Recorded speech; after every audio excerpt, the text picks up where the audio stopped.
양재 온누리교회에 열린 새신자 예배 가운데 나오신 여러분 주님으로 축복합니다. 방금 귀한 특순 나누신 우리 크룩스에 다시 한번 우리 감사 축복의 박수를 전했으면 좋겠습니다. 네. 그리고 첫 번째 불렀던 곡 오마이갓은 이번에 최근에 싱글 앨범으로 낸 곡이에요. 여러분 검색해 주시고 시티팝 느낌의 뮤직비디오도 있습니다. 유튜브에서 찾으시고 들으시고 또 많이 전해주시면 감사하겠습니다. 네, 그리고 오늘 처음 오신 분들 계실 텐데요. 처음 오신 분들 혹은 예배는 드리고 있지만 아직 공동체에 함께하지 않고 계신 분들 계시면 예배 마치고 그냥 가지 마시고 로비로 나가실 때 환영합니다 피켓을 들고 계십니다. 그 자리로 오시면 오늘 교회 새가족 시간을 통해서 교회에 대해서 자세히 안내해드리는 시간을 갖도록 하겠습니다. 오늘 주신 말씀 우리 함께 읽겠습니다. 오늘 하나님께 주신 말씀은 야고보서 1장 13절부터 18절까지 말씀입니다. 저하고 여러분이 한 절씩 교독하도록 하겠습니다. 누구든지 시험을 당할 때 내가 하나님께 시험을 받고 있다라고 말하지 마십시오. 하나님은 악에게 시험을 받지도 않으시고 친히 누구를 시험하지도 않으십니다. 각 사람이 시험을 당하는 것은 자신의 욕심에 이끌려 유혹에 빠지기 때문입니다. 욕심이 잉태에 죄를 낳고 죄가 자라 사망을 낳습니다.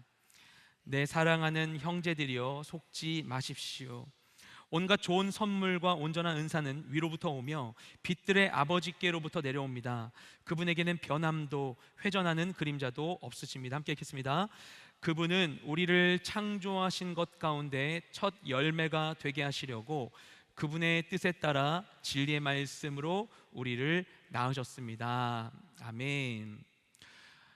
오늘 우리가 읽은 이 말씀은 이 시험과 고난에 대한 우리의 태도와 반응에 대해서 이야기하고 있습니다. 우리는 살면서 숱한 실패를 경험합니다. 그런데 우리가 경험한 그 실패를 딛고 나아가기란 매우 힘든 일이죠. 왜냐하면 아무리 이것을 딛고 나아가려고 할지라도 이 실패라고 하는 객관적인 사실이 우리의 감정에 계속해서 영향을 미치기 때문이에요. 그래서 어떤 문제가 닥치면 늪에 빠져서 막 허우적대는데 발을 디딜 만한 단단한 조건이 충족되지 않는 거예요. 그럴 수 있어 어떤 객관적인 현실이 있어야 그거를 디디고라도 설 수 있을 텐데 그런 조건이 충족되지 않아서 슬픔과 괴로움을 벗어나지 못한 채 계속 허우적될 수 있게 되는 것이죠. 예전에 한 청년분의 이야기를 들었는데요. 그분이 이제 회사에서 중요한 제품의 출시를 앞두고 물품의 작은 보관상에 문제가 발생했던 겁니다. 이게 제조사 측이 따로 있었어요. 제조사 측에 이 실수가 있었고 그것 때문에 너무나 화가 났는데 일단은 일을 진행해야 되잖아요. 촉박한 상황이어서 감정을 억누르고 그 제조업체 담당자와 이야기를 나누어서 해결을 했었다고 이야기를 합니다. 근데 그 후에 그 청년이 속한 회사의 대표님이 그 청년한테 이렇게 이야기를 했대요. 왜 제조업체한테 화를 안 내냐 얘기하더라는 거예요. 그러면서 오히려 제조업체한테 화를 내지 않은 청년을 비난을 했다라고 이야기를 하면서 너무나 마음이 어려웠었던 그때의 일들을 이야기하는 걸 들은 바가 있습니다. 자신은 너무나 화가 났는데도 일단 일은 돼야 되니까, 맡은 일이니까 억지로 이 화를 분출하지 못하고 일단 일이 되도록 했을 뿐인데, 근데 대표님이 잘못을 한 상대 회사도 아니라 그 고생한 자신을 향해서 화를 내니까 너무나 마음이 어려운 거죠. 그래서 이야기를 나누고서 그 대표님의 행동에 대해서 생각을 해 보았어요.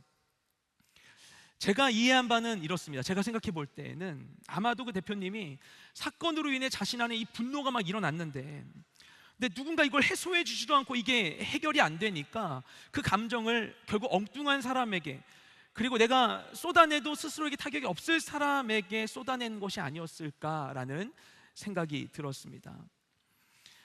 이 사건으로 인해 어떤 감정이 일어나게 되었는데 이 감정을 스스로 통제하지 못하게 된 것이죠.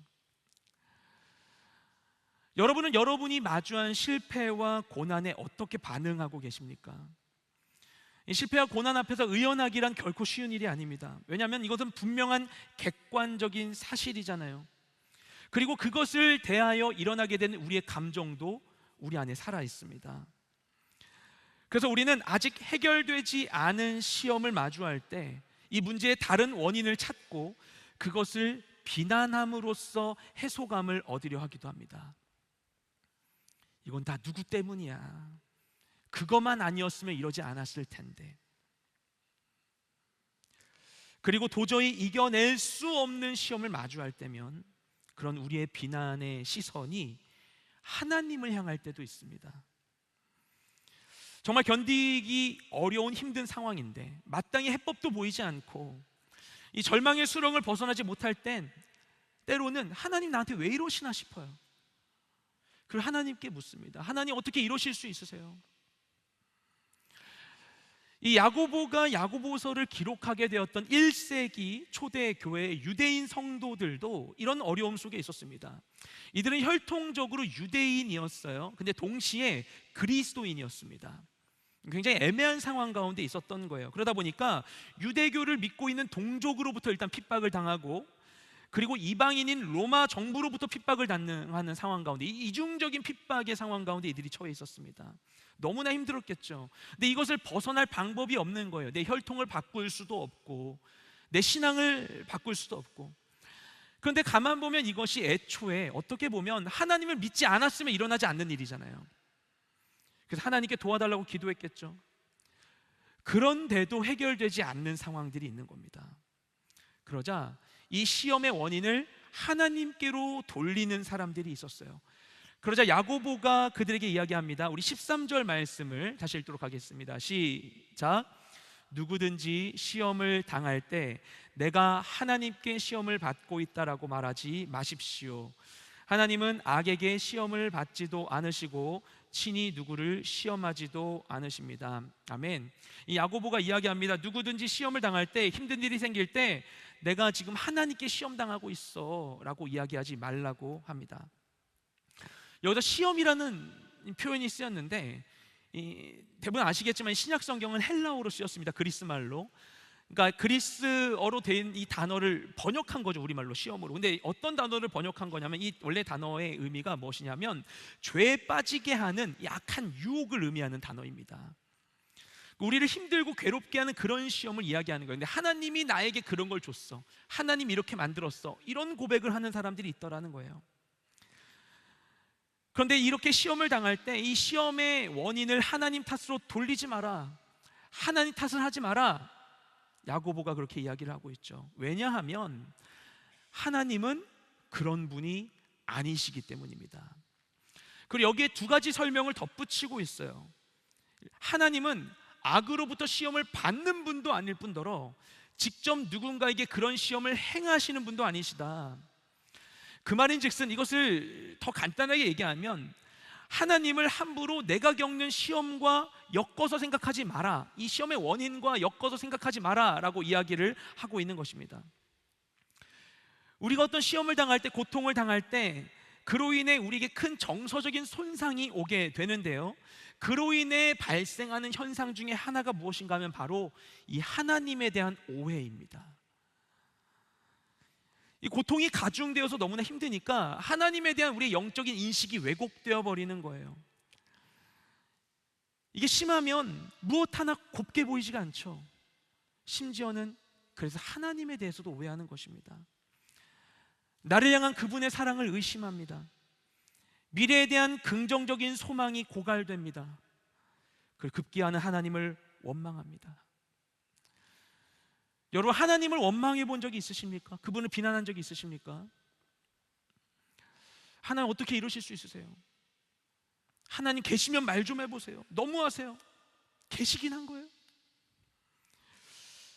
나의 상황이 나아지지 않는 것, 나의 고통과 슬픔의 원인을 하나님으로부터 찾으려고 해요.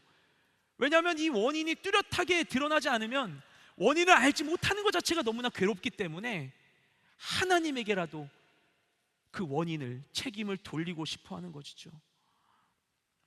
약자들이 고통당하는 걸 보면서, 누군가가 나를 떠나버려서, 내 가정이 너무나 힘들어서, 사랑하는 이가 아파서, 원하는 일이 안 되어서, 기도했는데 원하는 결과가 이루어지지 않아서 하나님을 원망하는 거예요.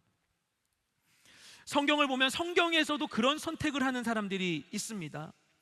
우리가 욥기를 보면 욥이 일시에 엄청난 고난들을 겪게 되죠. 자녀들을 다 잃어버리고 모든 재산을 잃고 완전히 망한 상태, 병까지 걸린 상태에서 그 욥을 바라보고 아내가 비난합니다. 당신 이래도 하나님 믿을 거야? 차라리 하나님 욕하고 죽어버려, 이렇게 얘기해요. 아내가 욥에게. 모세가 하나님의 명령을 따라서 이스라엘 백성을 이집트에서 구출해냈을 때, 그때 보시면 이스라엘 백성들도 특히 처음 출애굽해서 시내산에 가기까지 그 여정 가운데 보면 특히 현저한 것이, 고난이 있을 때마다 이스라엘 백성이 모세와 하나님을 비난합니다. 이렇게 얘기하죠. 애굽에, 이집트에 시체 묻을 데가 없어서 우리를 광야로 이끌고 왔나? 차라리 그냥 이집트에서 이집트 사람 섬기면서 노예로 살다 죽게 내버려 두지 왜 우리를 이집트에서 이끌어낸 거야? 라고 모세를, 하나님을 비난합니다. 우리 사람의 심리 안에는, 자신 안에 있는 이 죄의식이나 열등감 또는 분노 같은 어떤 부정적인 감정들을 다른 사람에게 돌림으로써 이로부터 나는 벗어나고자 하는 방어 기제가 있습니다.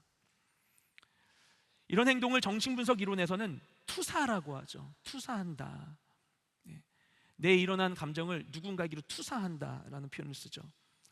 이 투사는 일반적으로 일어나는 일입니다. 굉장히 많이 사용하는 방어 기제예요, 우리가. 근데 대체로 어린 시절에 권위자에 대한 상처가 있으면 성인이 되어서도 비슷한 느낌의 권위자에게 똑같은 분노나 미운 감정이 일어나게 됩니다.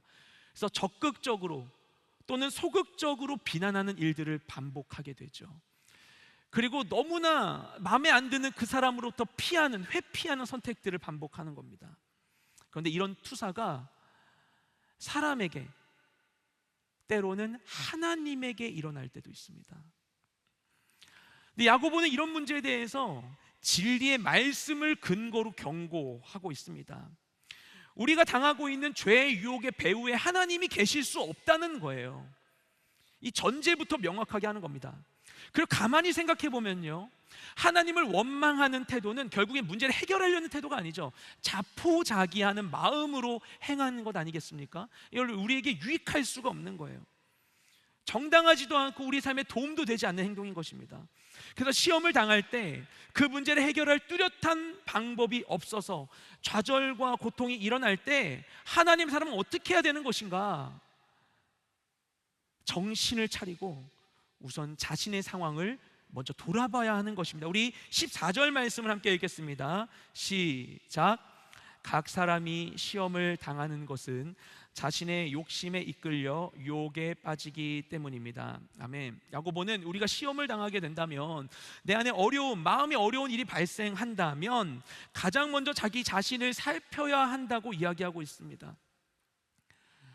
우리에게 어려운 일이 발생할 수는 있어요. 그런데 그 사건, 어려운 사건 자체가 전부는 아니라는 것입니다.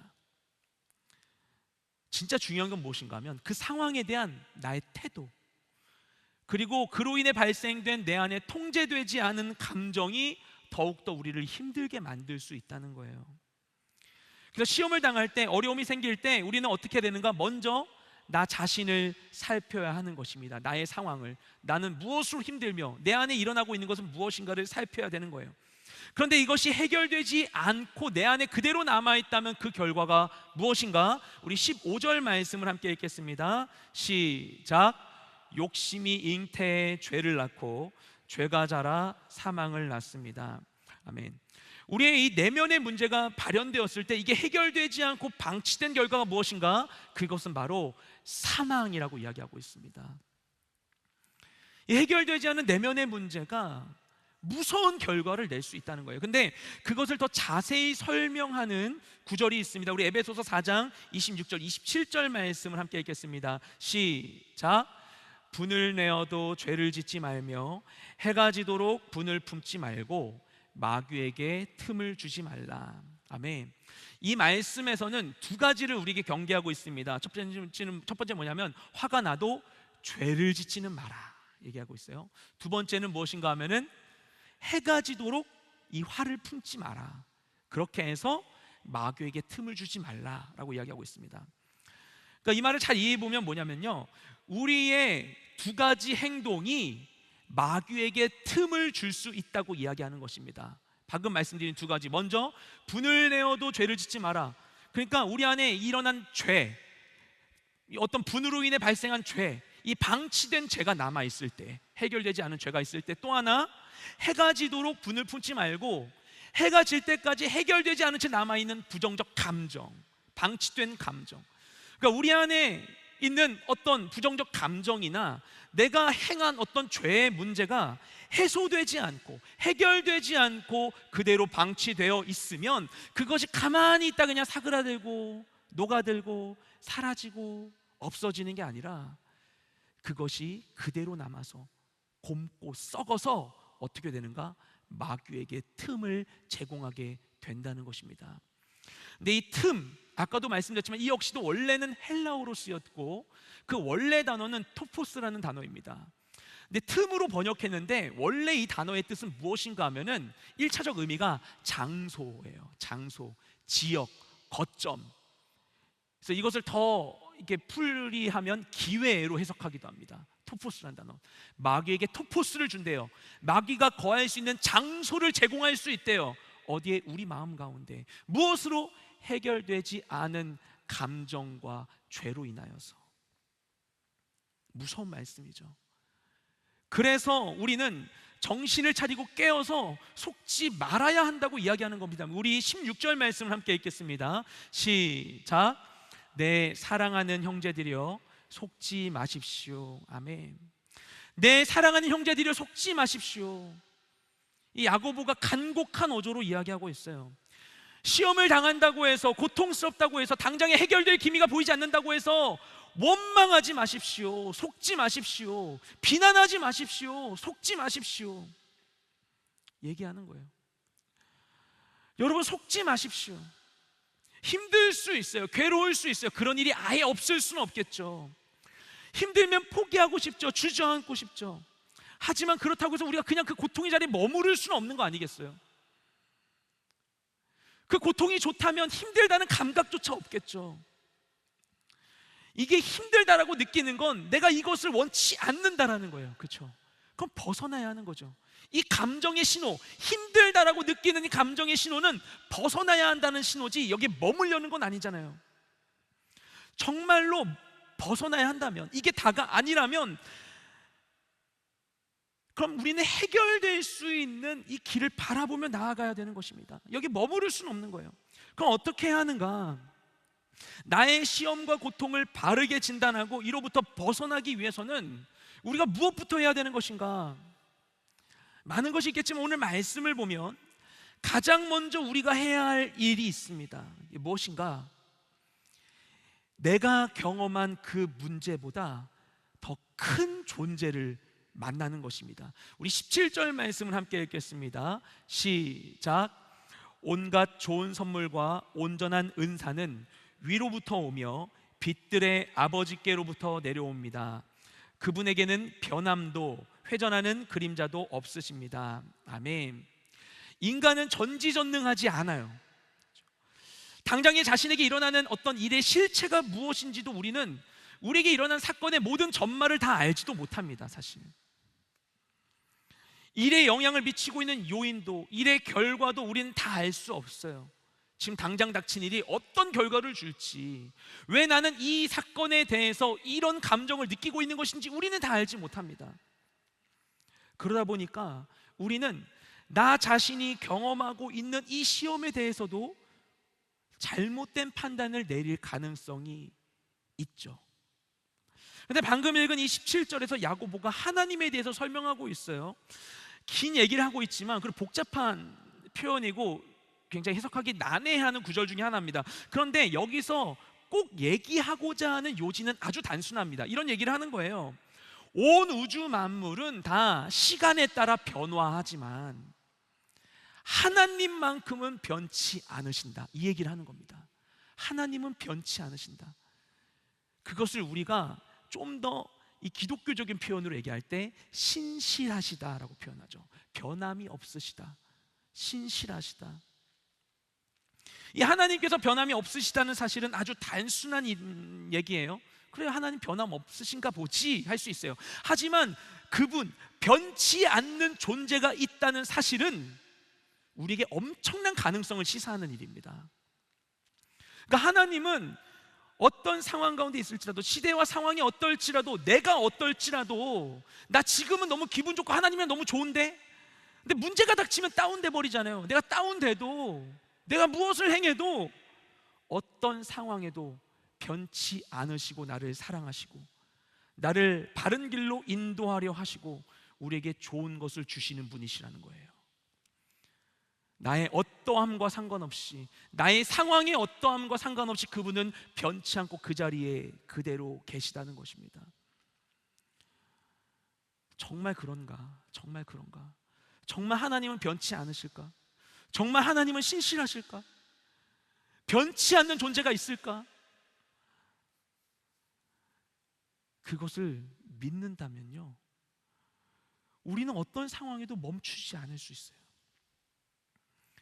하나님의 역사하심을 믿으면서 그분이 주실 때까지, 응답하실 때까지 기도하고 간구할 수도 있어요. 우리가 하나님 그분을 제대로 이해하면 하나님으로부터 얻는 것이 달라지고 하나님께 구하는 것들이 달라지게 되는 것입니다. 그리고 그분으로 인해 나의 인생에 대한 내 해석도 달라지게 되는 거예요. 내가 어떤 과거를 겪었을지라도, 내가 어디로 갈지 알 수 없는 상황 가운데 있을지라도 그분은 변치 않으시니까, 나와 함께 하시니까, 그러면 우리가 힘들어도 기도할 수 있습니다. 실패해도 좌절하지 않을 수 있어요. 어떤 상황이 닥쳐도 믿음과 소망을 놓지 않고 기도하며 버틸 수 있게 되는 것입니다. 변치 않는 하나님을 온전히 믿을 때, 그때 우리는 흔들리는 삶의 한복판에서도 멈추지 않고 나아갈 수 있게 되는 것입니다. 그리고 하나님은 진실로 우리가 그렇게 되기를 원하십니다. 우리가 결국 선한 결실을 맺기를 누구보다도 하나님이 원하세요. 우리 18절 말씀을 함께 읽겠습니다. 시작. 그분은 우리를 창조하신 것 가운데 첫 열매가 되게 하시려고 그분의 뜻에 따라 진리의 말씀으로 우리를 낳으셨습니다. 아멘. 우리 안에 있는 어떤 그릇된 욕망, 또 방치된 상한 감정들은 결국에는 죄와 사망을 낳습니다. 그런데 방금 말씀에서 나온 것처럼 하나님은 우리가 생명을 가진 모든 것 가운데 첫 번째 열매가 될 수 있도록 진리의 말씀을 우리를 낳았다라고 표현하고 있습니다. 우리 안에 있는 해결되지 않는 이 사건으로 인하여 내가 쥐어버린 이 상한 감정들은 결국에 죄의 열매를 낳지만, 진리는 하나님의 자녀를 낳는 거예요. 무엇을 선택할 것인가? 사건에 대해서 내가 그것을 판단함으로 일어난 내 안에 있는 상한 감정을 붙들고 살아갈 것인가? 아니면 상황에도 변치 않는 하나님의 진리의 말씀을 붙들 것인가? 그에 따라 내가 낳을 수 있는 결과가 너무나 다른 거예요. 내가 스스로 판단하려 한다면 결국 낳을 수 있는 나의 행동의 열매는 비난밖에 없는 것이겠지만, 하지만 우리가 진리의 말씀을, 상황과 상관없이 그 말씀을 붙들며 나아가길 원한다면 우리 삶 가운데 새로운 생명과 새로운 가능성이 열릴 수 있게 된다는 것입니다. 하나님의 자녀로 난대요. 우리가 주님의 자녀로 다시 태어난다는 걸 의미하는 이야기입니다. 이 표현이, 이것이 거듭난다라고도 이야기하고, 신학적으로 좀 어려운 말로는 중생이라고도 합니다. 다시 나는 것, 새로운 생명을 얻는 것, 새로운 생명을 얻는 것, 이전에 없었던 삶의 기쁨을 누릴 수 있게 된다는 것입니다. 우리 삶에 시험이 닥칠 수 있어요. 변치 않는 이 분명한, 피할 수 없는, 회피할 수 없는, 내 살에 닿고 눈에 새겨지고 선명한 이 고통의 순간이 우리 삶에 있을 수 있어요. 그것을 마주할 때마다 내 마음이 괴롭고 그것을 떨치기 너무나 어려울 수 있겠죠. 하지만 여러분, 우리의 감각이 진실입니까? 내가 감각하는 게 진실입니까?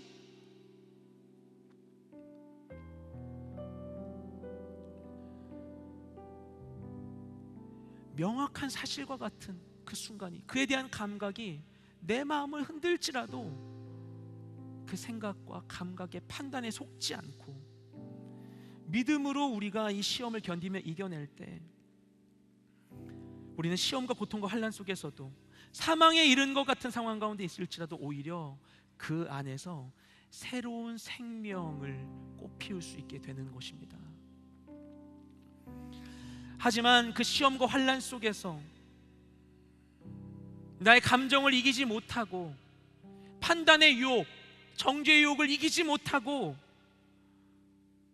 결국 비난하고 원망함으로 나의 삶을 채우게 된다면 그로 인해 얻게 되는 결과는 사망인 것이죠. 여러분을 헛된 삶의 결과로 죽음으로 인도하는 모든 죄악과 허망한 욕망들과 원망하는, 비난하는 이 모든 왜곡된 생각으로부터 벗어나십시오. 그 모든 것으로부터 우리를 자유케 하시기 위해서 예수님 이 땅 가운데 오신 것입니다. 여러분이 어디에 있든지 하나님 변함없이 우리와 함께 하십니다. 내가 어느 순간 가운데 있든지 상황이 하나도 바뀌지 않고 너무나 힘들어서 그저 할 수 있는 것이 하나님 도와주세요. 아무것도 보이지 않고 만져지지 않아서 그저 할 수 있는 것이 하나님 도와주세요. 이 외마디 기도밖에 할 수 없는 상황 가운데 있을지라도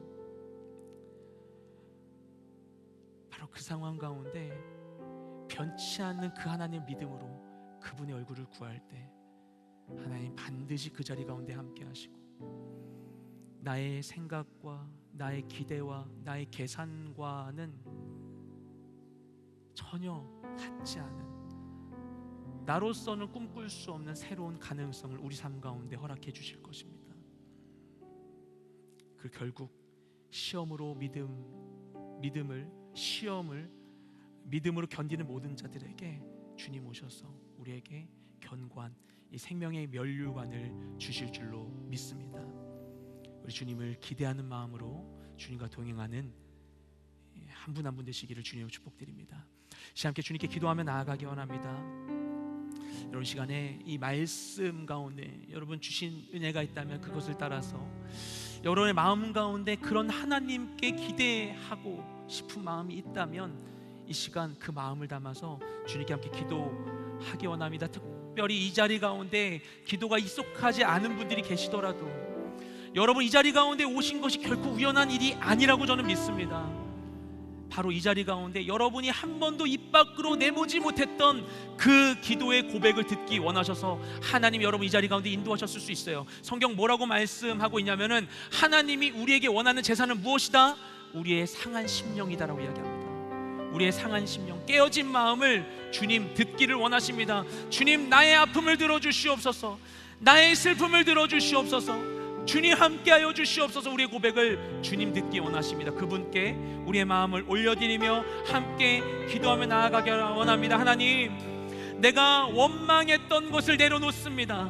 비난했던 내 모든 것을 내려놓습니다. 주님, 그 사건에 대해, 그 사람에 대해 비난할 수 있었던 내 모든 나의 권리를 내려놓습니다. 이 모든 상황 속에서 모든 것을 아시고 그 상황 가운데 가장 좋은 것을 주실 수 있는 분은 내가 아니라 주님 당신이신 줄 믿사오니 주님 임하여 주시옵고 그것 가운데 하나님의 뜻이 온전히 이루어지게 하여 주시옵고 내가 이 상황에서 가려져 볼 수 없는 그것을 볼 수 있게 도와 주시옵소서. 우리 하나님께 각자의 음성으로 기도하며 나아가기 원합니다. 기도하시겠습니다.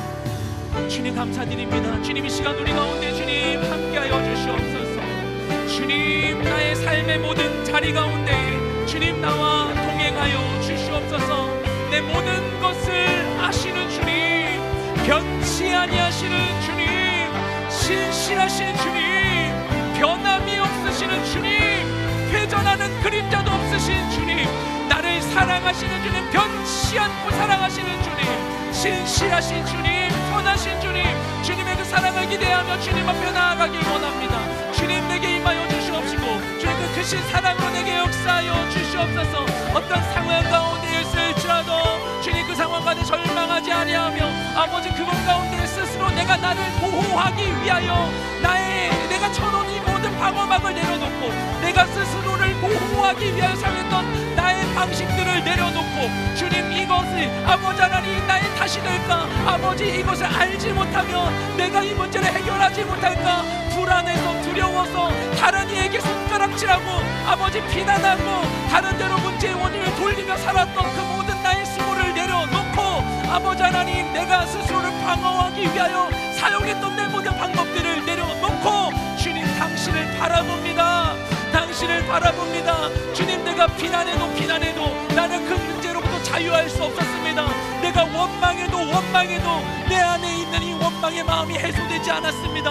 하지만 주님만큼은 그 모든 사건으로부터 그 모든 일로부터 나를 온전히 자유케 하시는 구원자 주님이신 줄 믿사오니 주님 그 모든 상황 가운데 나와 함께하여 주셔서 주님 당신으로 인하여 온전한 생명을 맛보고 내일을 향해 나아가는 내 모든 인생 될 수 있도록 주님 역사하여 주시옵소서. 주님 나와 함께하여 주시옵소서. 주님 나와 동행하여 주시옵소서. 주님 나와 함께하여 주시옵소서. 주님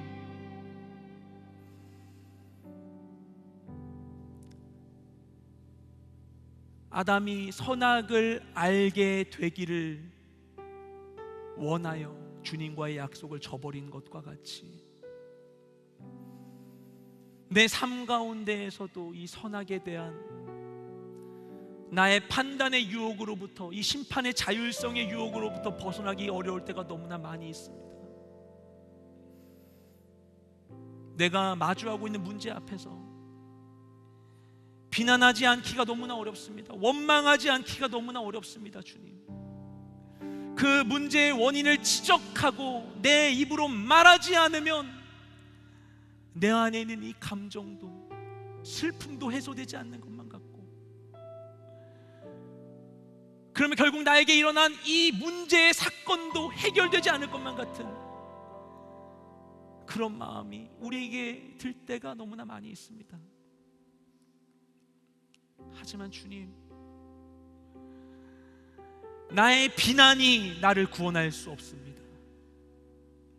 나의 원망이 나를 구원할 수 없습니다. 나의 부정적인 말이 그 사건으로부터 날 자유케 할 수 없는 줄로 믿습니다. 십자가에서 나를 구원하신 예수 그리스도의 그 은혜를 구하며 나아가오니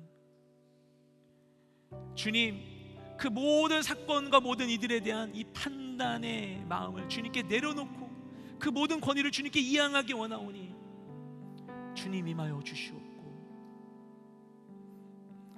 그 문제로 인한 모든 아픔으로부터 날 자유케 하여 주시옵소서. 문제를 바라보며 비난함으로 인하여 그 문제에 갇혀 살아가는 인생에서 벗어나 이 문제가 도저히 무너뜨릴 수 없는 견고한 나의 삶을 허락하실 주님을 바라봄으로 새로운 소망을 품고 내일을 향해 나아가는 우리 모든 인생 되게 하여 주시옵소서. 감사드리며 우리 모든 기도를 살아계신 예수님의 이름으로 기도드렸습니다. 아멘.